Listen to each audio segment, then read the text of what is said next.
ఒక కాంతినిచ్చి ఆ కాంతి వెనకాల కరెంటు పవర్ ఉందని నమ్ముతున్నారు. 3 రెక్కలు గల ప్యాను నువ్వు చిచ్చేయగానే తిరిగి నీకు గాలి నచ్చుతుంది, ఆ గాలి వెనకాల కరెంటు పవర్ ఉందని నమ్ముతున్నారు. నిజమా కాదా? అలాగే 6 అడుగుల ఆకారం కదులుతుంది కదండి. నేను మాట్లాడుతున్నాను, మీరు మాట్లాడుతున్నారు. ఇదిగో ఈ గొంతులో నిండు శబ్దం వస్తుందంటే నాలో ఒక ఆత్మ ఉందండి. కరెంట్ ఎక్కడి నుండి వచ్చిందంటే డామ్ దగ్గర నుండి ట్రాన్స్ఫారంలోకి వచ్చింది, ట్రాన్స్ఫారం నుండి వచ్చింది అంటున్నారు. ఏంటి అర్థమైందా? మరి నువ్వెక్కడ నిండి వచ్చావు, నేనెక్కడి నుండి వచ్చాను అని మనిషి అర్థం చేసుకోక ఏమి తిన్నామా, ఏమి తాగినాం, ఏమి ధరించుకుందామని ఆకలి కోసం 1 విద్యలు పుట్టుకొచ్చేయండి. ఈ 1 విద్యలు దేని కొంచెం అంటే కూటు కోసమని. అడుక్కున్న నుండి అధికారం వరకు, సామాన్యం నుండి శాస్త్రవేత్త వరకు వీళ్ళందరూ దేనికోసం బతుకుతున్నారు? జనుడు పొట్ట కోసం. మీరు ఒట్లు పెట్టారు దేనికోసం? మీరేని ఆత్మ కోసమా? ఇప్పుడు వరకు మీరేని మీ ఆత్మని మీకే తెలీదు. ఏంటి ఆలోచించండి.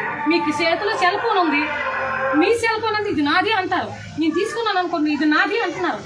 మీ ఒంటి మీద బట్టలు ఈ డ్రెస్ నాది అంటున్నారు. మీకు ఒంట్లో బాగోలేనప్పుడు డాక్టర్ దగ్గరికి వెళ్తే ఆ డాక్టర్ దగ్గర ఏమంటున్నారు? డాక్టర్ గారండి నా కళ్ళు, నా ముక్కు జలుబు చేస్తుంది, నా ఒంట్లో బాగోలేదండి, నా చేతులు లాగుతున్నా, నా కాళ్ళు లాగుతున్నా, నా తలెప్పుగా ఉంది అంటున్నారు. ఇంతకీ నువ్వు నా నా నా అంటున్నావంటే ఇంతకీ మీరెవరండి? మీరంటే ఆత్మ అండి. మీ శరీరం వేరే, మీ బట్టలు మీరు వేరే, బట్టలు వేరే, మీరు ఎలా నమ్మినే? మీ సెల్ ఫోన్ వేరే, మీరు ఎలా మీరు నమ్మినట్టయితే మీరంటే ఒక ఆత్మ అండి. అది దేవుడి నుండి వచ్చింది. ఆత్మగా తల్లి గర్భంలో నుండి భూమి మీదకి వచ్చాం బాబాయ్. భూమి మీదకి వచ్చిన మనిషి ఇదంతా ప్రకృతిలోనే అనుభవించడం అలవాటు పడ్డాడు తప్ప ఈ ప్రకృతిని చేసింది ఎవరు? ఈ వట్టలు ఎలాగ వచ్చిందంటే ఊరకనే వచ్చిందంటారా? కష్టపడి మీ కష్టార్జితంతో ఎంతో మంది పనివారిని పిలిచి కొంతమంది పనివారితో కడితే కదా ఈ వతల ఒక ఆకారం కనుమ నిలబడింది, ఒక నిర్మాణము. ఆ ఇల్లు ఎలా వచ్చిందంటే ఎలా నమ్ముతారండి? ఊరకనే వచ్చిందంటారా అక్క? ఎలా వచ్చింది? మీ కష్టంతో కాపీ పనివారిని తీసుకొచ్చి ఇసుక, సిమెంటు, మెటీరియల్ తీసుకొచ్చి ఆ కొండను పగలగొట్టి బండలుగా, అంటే మీ ఏరియాలో కొండలు ఎక్కువ ఉన్నాయి కదా, కొండను పగలగొట్టి బండలుగా తీసుకురావడానికి ఊరకన ఆ బండ నేను పగలగొట్టుకుంటూ నేను నడుచుకుంటూ వస్తాను, నువ్వు ఇంటికి వెళ్ళిపో అంటదా? లేదు, మీరు కష్టపడి మీ కష్టంతో పనివారితో ఒక బండికి తీసుకొస్తారు, టాటర్తో తీసుకొస్తారు, మెటీరియల్ తీసుకొచ్చి మీరు పని వాళ్ళకు తీతానికి పెట్టుకొని, కూలికి పెట్టుకొని మీరు పని చేస్తారమ్మా. అది ఊరకన వస్తుందంటే ఒక మొక్కలో చెప్తారంటే ఇల్లు ఎలాగ వచ్చిందంటే ఇల్లు బాగుందండి, ఎలా వచ్చిందంటే ఆ ఊరకనే వచ్చిందంటారా? రాదండి బాబు. మీ కష్టంతో మీరు కష్టపడిన దాని వెనకాల ఎంతో ఉందని మీరు చెప్తారు. ఆ ఇంటి మీద మీ పేరు పెట్టుకుంటారు, మీ ఇంటి యజమానులు. ఇది ఎందుకంటే మీ కష్టం గనక. మరి తల్లి గర్భంలో నిండి మనిషి ఈ 800 కోట్ల మంది భూమి మీద నివసిస్తున్న ఈ 800 కోట్ల మందికి సరిపోన గాలి, ఎంత తాగుతావో దప్పికి నీరు, ఎంత తింటావో ఆహార పదార్థాలు సరిపోతున్నాయంటే ఎవరు ఇచ్చారండి? ఊరకనే వస్తాయా? మేము విశాఖపట్నం నుండి ఊరు ప్రయాణం చేయాలంటే మమ్మల్ని నడిపించింది ఒక బస్సు అండి, ఒక ట్రైను. మమ్మల్ని అక్కడి నుండి ఈ గణ్యముకి చేర్చింది, ఆ ప్రాంతం నుండి ఈ ప్రాంతానికి తోడుకొచ్చింది ఒక ట్రైను. ఇది మీరు నమ్మనట్టయితే మేము మా అంతలో మేము రాలేము కదా. అక్కడ ఉంటుండగా మేము ఈ ఊరికి వెళ్ళాలని అంటే రాలేము. ఒక వెహికల్ పట్టుకొని, ఒక మార్గాన్ని పట్టుకొని మేము ఎలాగైతే వచ్చామో, తల్లి గర్భంలో నుండి మీరు భూమి మీదకి వచ్చిన మీరు ఎలా మీ అంతలో మీరు వచ్చారని నమ్ముతారండి? ఒక తల్లి, ఒక పురుషుడు, ఒక స్త్రీ నుండి మాట్లాడుతున్నాము, ఒక స్త్రీ నుండి, ఒక పురుషుడి నుండి ఈ రోజు యావత్తు ప్రపంచం మనుషులందరూ ఆవేశము ద్వారా ఒక స్త్రీ పురుషుల కలయిక ద్వారా వచ్చారు అని అనుకుంటే ఎంతమంది పిల్లలు లేని వాళ్ళు ఉన్నారండి? లేరా? ఉన్నారా లేదా? ఎంతమంది పిల్లలు లేని వాళ్ళు ఉన్నారు? లక్షల కోట్ల రూపాయలు ఉన్న పిల్లలు లేని వాళ్ళు అమ్మ అనిపించుకొని లేని పరిస్థితులు ఉన్నాయి. ఎందుకంటే దేవుడు అనుగ్రహించాలండి. డాక్టర్ కూడా చేతులు పెట్టి ఎత్తేస్తాడు. ఏమని? మీకు దేవుడు అనుగ్రహించాలా అంటే దేవుడు ఉన్నాడని నమ్ముతారు. హాస్పిటల్కి వెళ్ళేటప్పుడు, ప్రమాదం వచ్చేటప్పుడు, సాగు ముందుకు వచ్చేటప్పుడు మనం బ్రతకాలని దేవుడు ఉన్నారని నమ్ముతాము.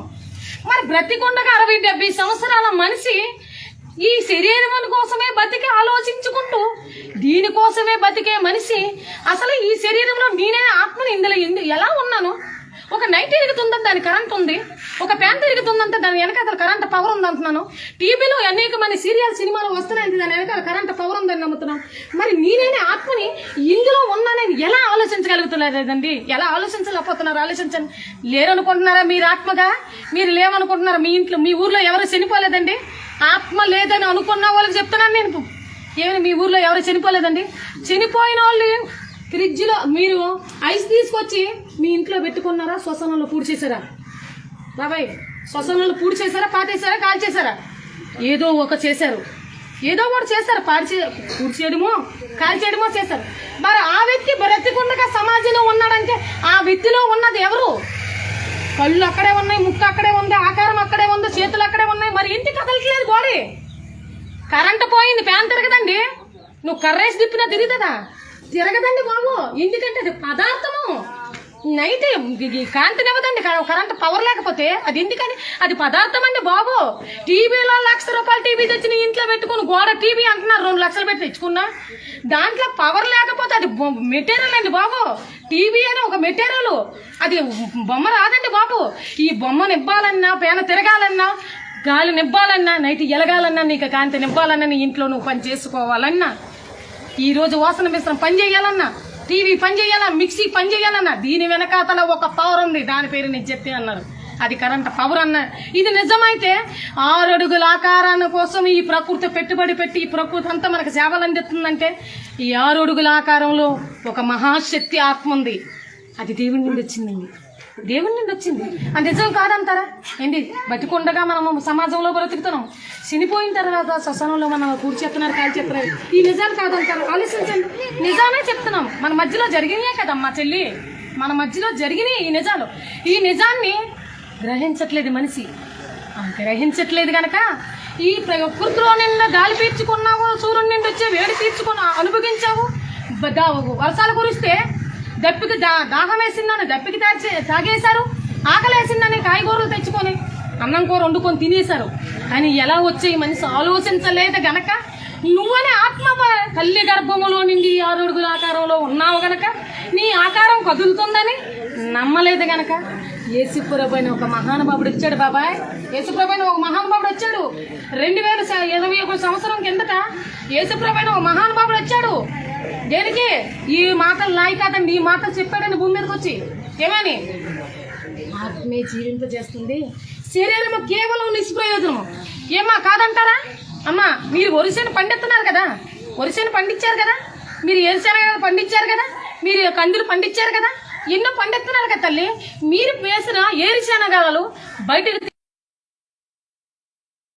అంటే ఏరుశనగ పప్పు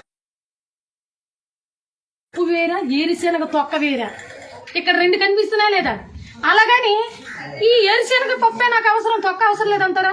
దాన్ని భద్రపరచడానికి, పప్పు భద్రపరచడానికి తొక్క అవసరము బాబాయ్. ఇది నిజం. చింతపండు దాన్ని పండుగ మారిన తర్వాత ఆ పదార్థం అని చింతపండుని భద్రపరచడం తొక్క అవసరము. దాలిమ కాని భద్రపరచడం, గింజలు భద్రపరచడం తొక్క అవసరము. మీరు తింటున్న అరటి పండును భద్రపరచడం తొక్క అవసరము. కానీ తొక్కను తినేస్తామా? తొక్కను తినము. ఆ పదార్థాన్ని తీసుకొని తినేసి తొక్క నిష్ప్రయోజనం గనక చిలక తొక్క అయినా ఏ తొక్కని తీసి పడేస్తామా లేదా? అలాగే ఈ శరీరం కూడా తొక్కలాంటిది బాబాయ్, తొక్కలాంటిది. సాగుతో వదిలేస్తున్నావు. బట్టలు ఎలాగైతే మోసపోతే డ్రెస్ ఇప్పేస్తావు ఏంటి? భద్రత ఏంటి? నీ స్థలం ఏంటి? నా స్థలం ఇది అని మీ స్థలంలో మీరు ఇల్లు కట్టుకున్నారు, మీరు ఉండడానికి. బండలతో మరీ కట్టారు, మీరు ఉంటారని. ఉండరే మరి ఉండే స్థలం ఏంది? నువ్వు 4 రోజులు 60-70 సంవత్సరాలు బతకడానికి ఇంత సమకూర్చి, ఇంత గారు జగన్ అన్నయ్య మన ఈ ఊరికొచ్చి మనిషికి ₹1,00,000 ఫ్రీగా పంచుతానంటే వద్దు, మాకొద్దు, మాకు ₹1,00,000 ఇవ్వడానికి వీల్లేదని అంటామా? ఊరకనే ఇస్తానంటే ఎవరు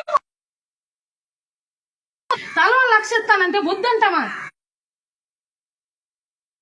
ఏంటి ఆ 1,00,000 దారి తిరిగిపోతే తడుముకోవటమే ఏంటి? కళ్ళు ఉన్నవాడు చక్కగా వెళ్ళిపోతాడు, కళ్ళు లేని అతను తడుముకుంటూ వెళ్ళిపోతాడు. ఎవరు సహాయం కావాలా?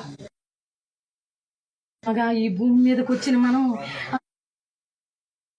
ఆత్మగా మనకు అర్థం కాలేదు. భూమి నువ్వు బతుకుతావు ఆత్మగా, శరీరం ఈ శ్వసనంతో వెళ్ళిపోతుంది. ఆత్మగా నువ్వు ఉంటావు. ఆ ఆత్మ ఎక్కడి నుండి వచ్చింది? ఆ స్వర్గం జాగ్రత్త కోసమే. నీకు నాకు తెలియదు గనక ఆ సిలువలో ప్రాణం పెట్టాడు. బానిసత్వం నుండి మీరు ఇతను ఏర్చండి. అది ఎలాగైతే భూమిలో పాతి పెట్టబడిన తర్వాత ఇంటికి వచ్చిన తర్వాత భూమిని చీల్చుకుంటూ వారం పోయిన తర్వాత మొక్కగా మహావృక్షంగా మారిపోయి నీకు కాయలు ఇచ్చేస్తుందో, చనిపోయిన తర్వాత ఆత్మగా నువ్వు బతుకుతావు. ఆ ఆత్మని ఆ స్వర్గములో వచ్చాను. అది ఈ రోజు మన కోసం ఆత్మ